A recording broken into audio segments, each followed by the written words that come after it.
Hello বন্ধুরা, রাধে রাধে। তোমরা কেমন আছো? আমরা তো খুব ভালো আছি। চলে এলাম অনেকদিন পর নতুন একটা ভিডিও নিয়ে।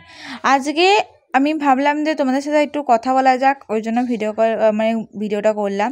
দেখতে পাচ্ছ সকাল সকাল গোপু সোনাদের ঘুম থেকে উঠিয়ে ওদের এখনও জামা কাপড় ছাড়াইনি, বিছানাও গোছাইনি, ওদের সামনে কাছে জামা কাপড় রেখেছি। এবার ওদেরকে জামা কাপড়গুলো পরাবো।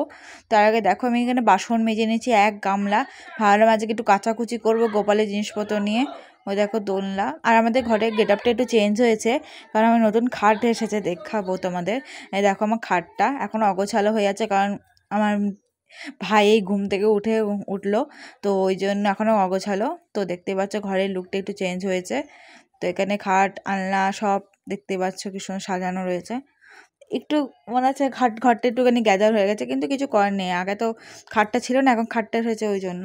দেখো আমি গোপালকে জামা কাপড় পরিয়ে দিয়েছি। দেখো আমাদের নতুন স্টাইলের জামা তোমাকে পরিয়েছি, দেখিয়েছিলাম যে কীভাবে জামা পরাই ওকে, যে প্যান্ট ও ঘাগরা দুটোরই কাজ দেয়। দুজনকেই পরিয়েছি, ছোটো গোপালকেও দেখো পরিয়ে দিয়েছি। দেখো প্যান্ট হিসেবে কাজে থাকে।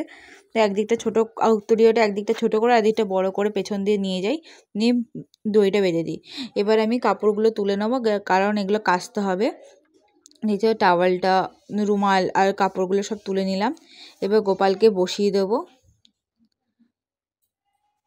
গোপালকে বসিয়ে দিয়ে এবার বাকি বালিশে কভার, তারপর চাদর সব তুলে দেবো, কারণ এগুলো কাচতে হবে বলে।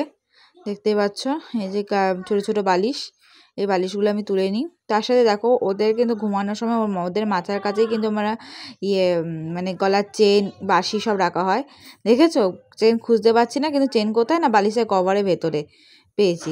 তারপর বার করলাম যখন দেখি হ্যাঁ কভারের ভেতরে, যে চেনটা পরিয়ে দিলাম। বড় গোপালের ওরকমই, বড় গোপালের বিছানার মাথা বালিশের ওপরেই দেখো ওরও বাঁশি, ওরও গলার চেন দেবো। ওকেও হাতে বাঁশিটা দিয়ে গলার চেনটা পরিয়ে দিলাম। তো এবার আমি সব কভারগুলো খুলবো, তার আগে ওকে মুখ টুক ধুয়ে খেতে দিয়ে দেবো, ধূপকাঠি জ্বালিয়ে আরতি করে দেবো। তো তারপর বাকি কাজগুলো করবো। দেখতে পাচ্ছ মুখ টুক ধুয়ে খেতে দিয়ে দিয়েছি। দেখো নতুন গামছা বার করছি, আগে গামছাটা একটু নোংরা হয়ে গেছিলো, ওটা আমি আর ইউজ করবো না বলে সাইডে রেখে কিছু গামছা কেটে নিয়েছি ছোটো ছোটো করে, একটা গা পোছার জন্য, একটা মুখ পোছার জন্য, ঠিক আছে এরকম। তারপর দেখো এখানে একটা গামলা ভর্তি জামা কাপড়গুলো রেখেছি, কাপড় জামাগুলো যেগুলো কাচতে হবে।